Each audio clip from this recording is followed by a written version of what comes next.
and welcome back to Leadership Trailblazers. I want to give you something to think about. The last time you were in a performance review or having a conversation about your development, how much of it was focused around your weaknesses, your gaps, what needed fixing, and how much of it was about your strengths? I would put money on the fact that a lot of that would be about your gaps and how to fix them. We've forgotten the strengths sometimes. We sometimes get so caught up in what we're not very good at that we forget what we're actually brilliant at. And today, I want to talk to you about the power of leading from strength. I'm Lois Burton, executive coach and senior leadership team coach, and I've got 25 years of experience of working with senior leaders. So let's think about this business of leading from your strengths. The Gallup Clifton Strengths Indicator is one of the most popular instruments today for leaders and leadership teams to complete. And this is about how people use their strengths daily. Because if we're working from strength and we feel good about it, we are 6 times more likely to be engaged. When we focus almost exclusively on fixing weaknesses, what we tend to get are incremental gains that can be very draining.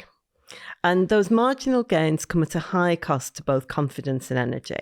And the neuroscience behind this is about the fact that when we're focusing on our strengths, we're in what's called flow state. And that is when our dopamine is high, and then we get better because we feel good. So this becomes a virtuous circle. So the weakness trap is not about ignoring weaknesses. I do want to make that clear. So it's not about saying there isn't anything that, I might need to fix. There isn't anything that I might need to develop. There will be key things that you do need to develop. But what I'd like you to think about is shifting to much more of a balance so that you actually do focus on strengths as well as weaknesses. I do quite a lot of work when people complete 360s. And I don't know if you've ever had a 360 feedback, but there's usually a bit at the end where it asks people to say what your strengths are and then ask people to say what your areas for development are. I have to really force people to look at the strengths and to take them in because everybody just wants to go straight to what am I not very good at? And what are people saying that's critical? Because they actually think that's the most important part. It is an important part, but it's not the most important part. Knowing our strengths, owning our strengths is just, if not more important.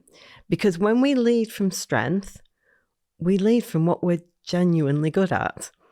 And therefore, we're going to be able to create much more engagement and much, much more energy around what we're doing. Let me tell you about David. David was somebody that I was coaching in financial services.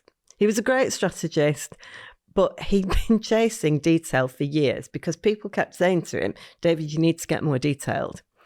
When we started coaching, he had a big light bulb moment where he actually thought, maybe this isn't about me becoming more detailed. Maybe this is just about me making sure that the detail gets covered.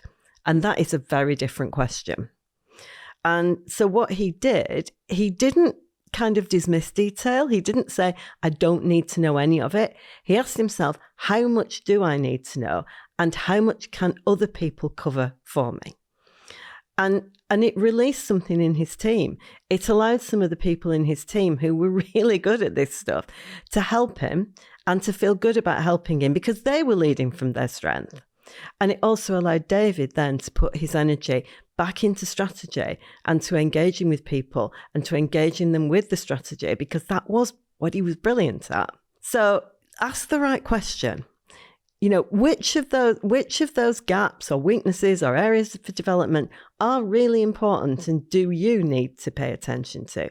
And which of them can you build complementary strengths around you from your team? Tip 1, know your strengths precisely.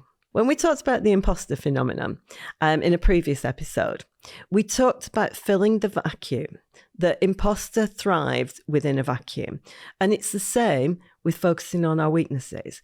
If we don't know our strengths precisely because we've been so focused on what we're not very good at, then it isn't going to be easy to lead from them because we don't really pay attention to them. So what you need to do is to build an evidence base around this. So think about, what am I really good at? And again, specifically, not just, oh, I'm quite good with people, I'm good at building relationships. How many relationships, key relationships, have you developed, and what impact has that had? Do one of the strengths indicators. As I say, the Gallup-Clifton Strengths Indicator is probably the most well-known, and it's an excellent instrument. There is also the VIA survey, and that's free. And so you can just download that online and complete that. But some of these strengths indicators actually help you to identify what those strengths are. So I would encourage you to go and take one of those surveys and think about, what do people come to me for? What do people thank me for? What are the things that come so naturally that it doesn't feel like work when I'm engaged in those activities? Because that's giving you a really strong indicator of your strengths. And as I said, just caveating again, don't ignore your weaknesses, but think very carefully about getting that balance in place. Also, as a leader, think about, where's the gap in terms of the amount of time that you spend leading from your strengths and getting involved in activities that you are strong on, and what's the percentage of time that you spend doing stuff that you're not very good at and not very keen on. And if there is a disproportionate amount of time on weaknesses, then you need to shift that. You need to really start thinking about, how can I lead from my strengths? How can I do more of that and spend more time on that? One of the leaders that I coached for a number of years, she was brilliant at this. She knew what she was really good at, and she made real effort to put people in place around her who could cover for the things that she wasn't as good at. Because we're not all good at everything. And so it really is important to know what our strengths are. Tip 2, lead from the front with your strengths. Bring your signature strengths into your leadership style, and do that visibly and do it unapologetically, because then your team and the people around you, they'll start to feel that they've got permission to lead from their strengths as well. If you're a great relationship builder, make relationship building a strategic priority, not a nice to have, because it is something that you're really good at, and it is a very important leadership activity. With some of my guests, we've been talking very much about the importance of connection, about the importance of being a relatable leader. And so see relationship building, it's something you're good at, and it's really important. I worked with the CEO in the creative industries, and she was a fabulous storyteller. But again, in her previous career, she'd been told, be a bit more data-driven. You're not giving us enough facts. Be a bit more boardroom. So she started toning herself down.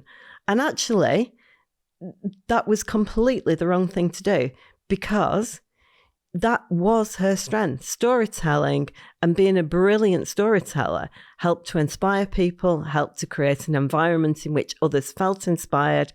And she could always get the data from somebody else if she needed it. So stop trying to be a generic leader. Start being a more powerful version of yourself. Third tip, I've referred to this earlier, build complementary strengths around you. The best leadership teams are not made up of identical leaders. They're made up of people who have different and complementary strengths. And those are the teams that actually can soar into high performance very easily, as long as those strengths are maximized. Just ask yourself one question as a leader. If someone has different strengths from me, do I genuinely value those strengths? Or do I sometimes fall into the trap of wanting them to be like me?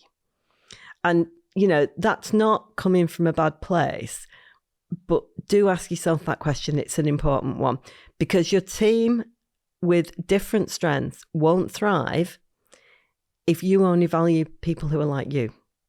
And sometimes that there's a subtle shift towards that leaders fall into. Have the conversations with people. what do each of us do best? Sometimes when I work with teams, that's one of the activities we engage in. Who does this well and who does that well? And what do each of us do best? And how can we then complement one another and support one another? Just hiring clones of yourself is a failure of self-awareness, and it's a route to a failing team. So, in closing, you got here because of your strengths. Go further by leading from them. Remember, know your strengths with precision, lead from the front with your strengths, and build complementary skills around you in your team. If this episode has resonated with you, then I'd love for you to come and find me at loisburtononline.com or on LinkedIn and tell me about where you lead from your strengths. And if you know a leader who you think would benefit from this, please share it. Thank you again for being here. This is Leadership Trailblazers, and remember, the way we led yesterday won't lead us into tomorrow. Thank you.